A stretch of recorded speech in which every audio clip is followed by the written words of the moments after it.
Hello everyone, welcome to new video. So in this video we are going to see how we can solve a competitive coding question. Okay, so in this video I'm going to tell you what should be your approach while solving a competitive coding question. And this video is particularly for the beginners. Okay, who does not know how to solve a competitive coding question. And if you like the video, give it a thumbs up and subscribe to my channel. Okay, let us start. I'm going to take this question from Codesep. The name of the question is lucky number.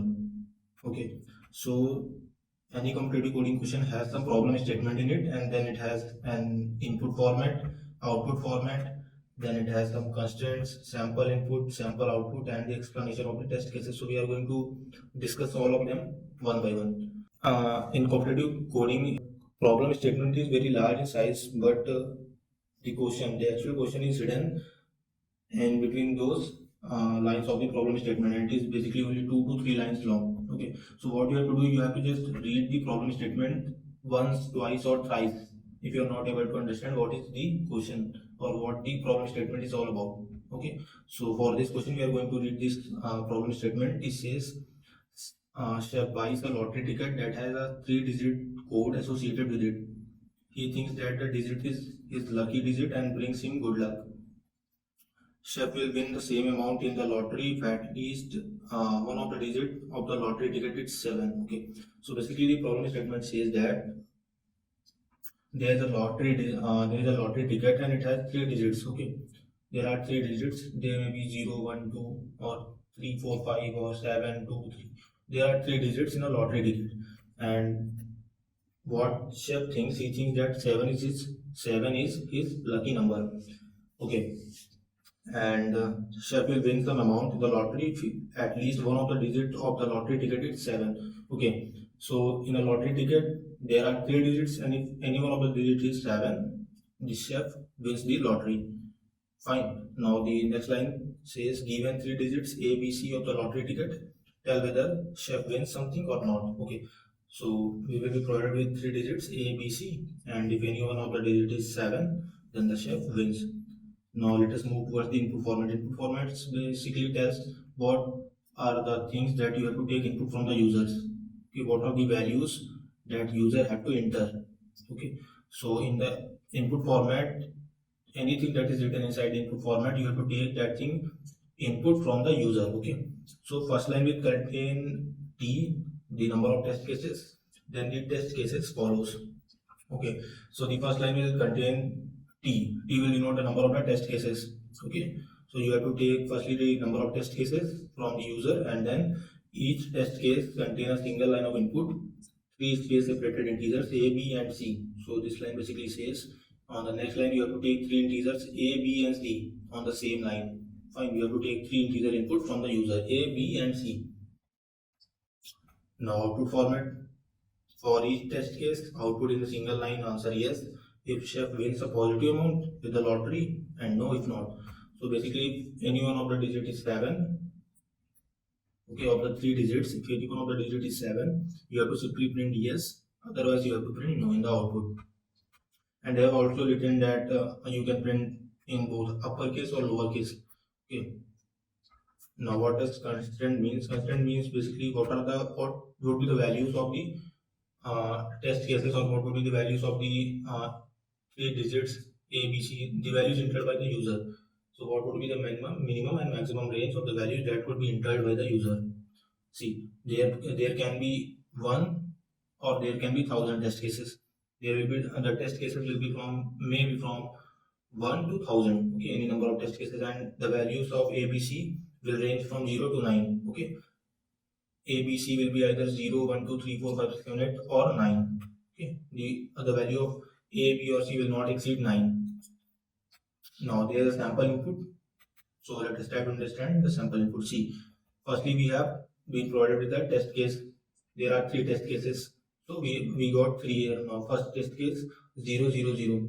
So it does not have any 7. Okay, none of the digit is 7. So we get no as a output for the first test case. Now for the second test case we have 7, 8, and 9. So first digit is 7. So chef wins. So we have to print simply yes. And now for the last test case we got 2, 7, 7, and again 7 comes. So chef wins and we get yes. So similarly, there is an explanation for this test case 1, test case 2, and test case 3. Now we will try to understand this question by we will just write a code for this question. Okay, now let us write code.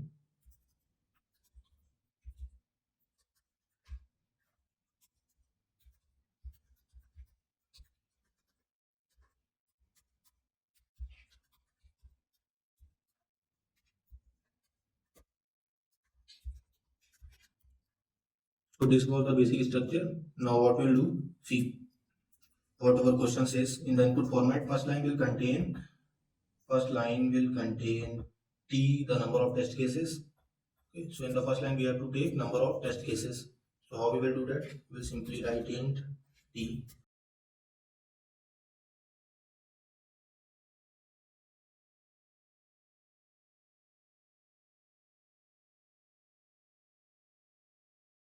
Now what we have to do? Now we have to take input a, b, c, three integers from the user. So what we will do? We will simply write int. Now we will write a condition while t is greater than while t minus minus, or we can write while t is greater than 0 or while t does not equal to 0. Okay. Now what we have to do? We have to take three variables a, b, and c. We will take input from user.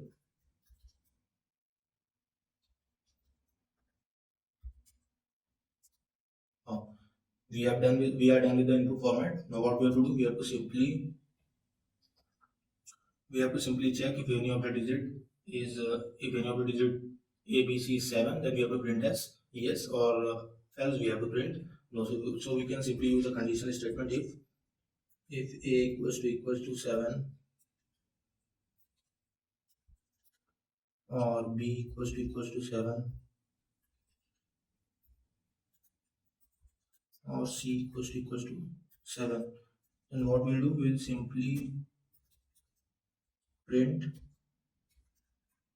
yes, sorry, else what we'll do? We'll print no.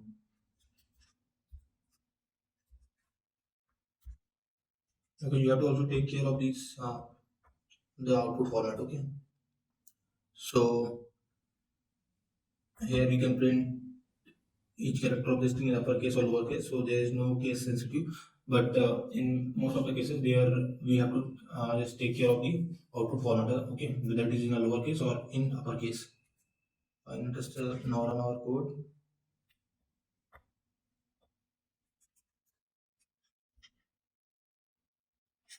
Okay, now for three test cases, the first test case was 0, 0, 0.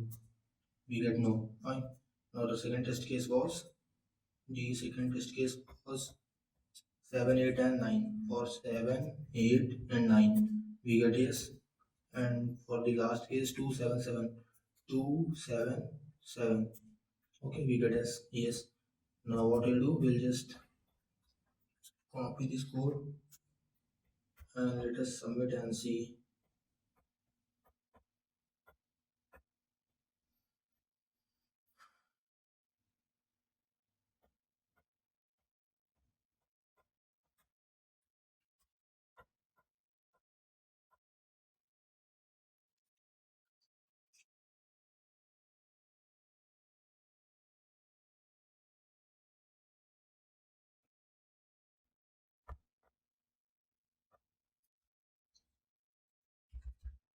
Okay, if I break line here.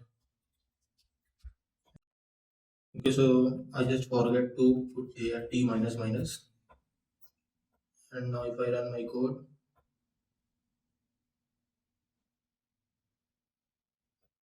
so it gets successfully executed. See, we can either do this or we can simply write t minus minus here. Okay, both will work fine. Now if I submit the code,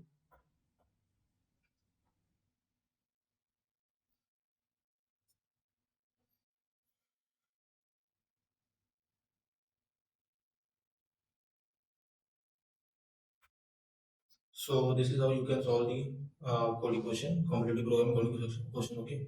So thank you for watching the video.